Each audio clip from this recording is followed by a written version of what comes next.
guys, it is Teenage Marvel Fan, back with another video, and I have found some possible leaks for the Disney Plus Marvel TV shows. We have to just take these with a grain of salt because we don't really know if this is true or not. I'm getting this information from, I don't even know what the website's called, Movie News Net or something like that. So, yeah. And basically, they have like full descriptions for the TV shows. And I think it has all the TV shows, even the ones that aren't confirmed yet, and ones that we didn't even know about. So this is interesting. So I'm going to start off with Loki. So it says, Loki meets the Norns after his death in Avengers Infinity War and must persuade them to spare his soul from hell. Tom Hiddleston will appear in bookend scenes and narrate throughout, but the blunt of the story is about Loki's youth and the events that led him down the path of evil, with a new actor playing young Loki. One name that has been frequently brought up is Finn Whitehead from Dunkirk and Black Mirror Bandersnatch. We will also see young Thor, and Rene Russo will have a big role as their mother Frigga. Odin will be away on a mission for most of the story, and the few times he appears, his face will be obscured, with Anthony Hopkins ADRing the dialogue. The sorcerers Karnilla and the barbarian Ulik will be the main antagonists.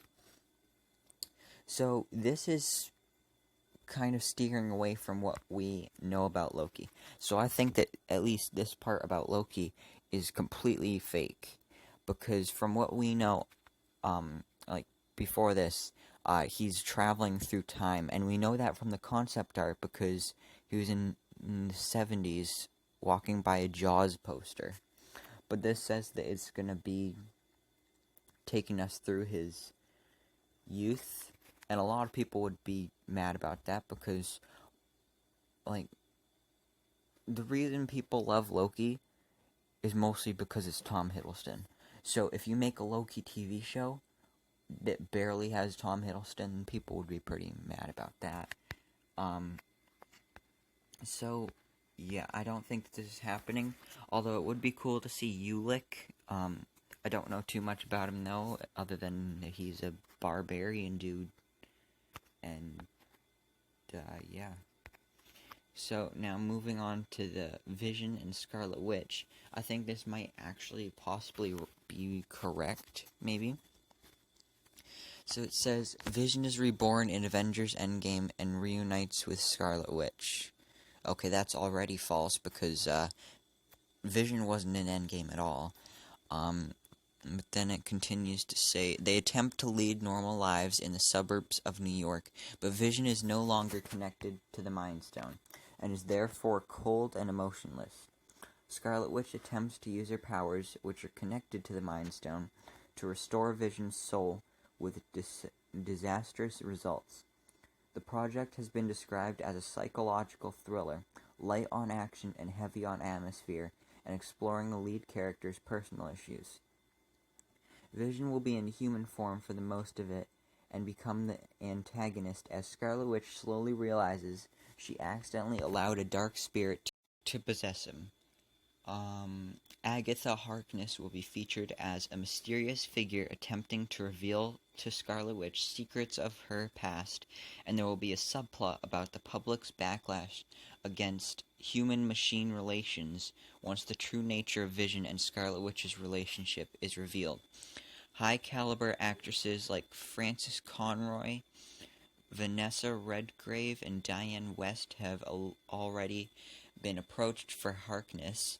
Dominic West apparently met with Marvel about playing the main antagonist of Vision and Scarlet Witch.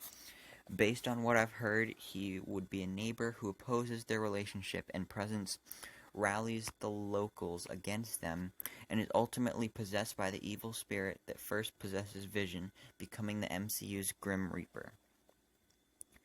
So some of this could be true, some of it could be false. This sounds like a pretty good plot for a show. So yeah, Agatha Harkness and the Grim Reaper would be the villains apparently. I like I said, don't know how much of this to believe. Then on to the Falcon and Winter Soldier TV show. It says, unlike Loki and Vision and the Scarlet Witch, which are relatively self-contained, Falcon and the Winter Soldier will be deeply ingrained in the events of Phase 4, and features Falcon and Winter Soldier being recruited by S.H.I.E.L.D. to prevent anarchist group Ultimatum from enforcing a secret plan developed by Hydra to destroy the United Nations.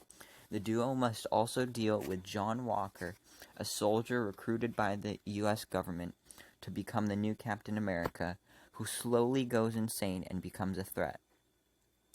The project is described as a spy thriller with lots of twists and turns, and it relies heavily on Falcon and Bucky's dynamic. In the same vein as Lethal Weapon or 48 Hours, Emily Van Camp's Sharon Carter will be the team's contact with S.H.I.E.L.D., and Samuel L. Jackson will make appearances as Nick Fury. William Hurt is also in talks to appear as Secretary Ross. Okay, so this sounds like an amazing show. So basically, the government is going to basically create their own Captain America. And if you remember months ago, there were those rumors that John Cena would become the new Captain America. And obviously everybody thought that was like lies and not true.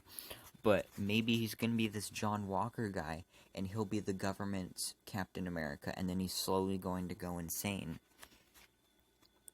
And it'll be nice to see Nick Fury on here, and the return of Sharon Carter. And then we also know that Zemo is going to be on this show as well. Then on to a Hawkeye TV show, which we've heard rumors about, but still hasn't completely been confirmed.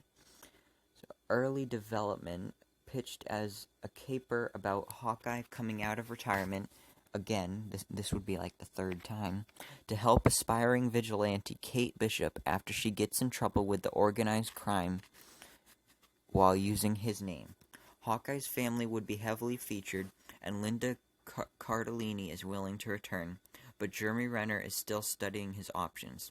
The Hood would be the main antagonist, with Trickshot as his enforcer. So this is pretty much like what we would have imagined for a Hawkeye TV show. I never thought about the Hood being on here, though. But that sounds pretty cool. And then Trickshot, which is Hawkeye's brother, I think. That would be nice to see. Now moving on to the Lady Sif TV show. Or Disney Plus TV show. Early development is just like Hawkeye, and then also the next show.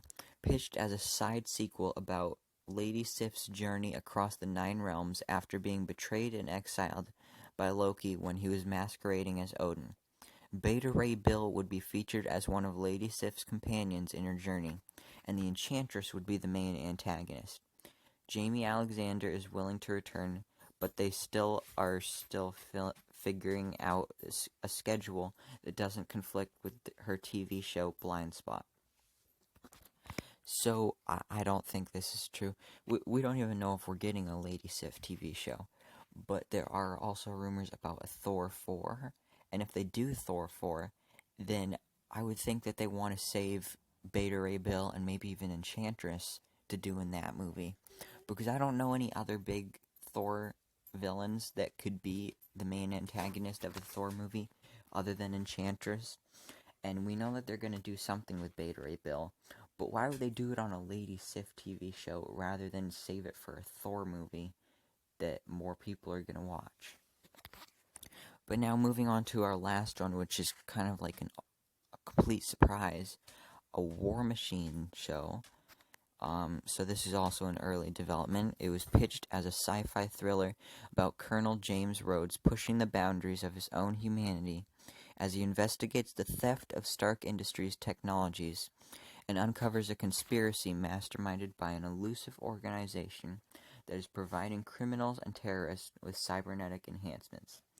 envisioned as a deep dive into War Machine's often overlooked lore, introducing his sister Jeanette Rhodes, girlfriend Glenda Sandoval, and friends Susie Endo and Jake O, with Parnell Jacobs and Stuart Clark as villains.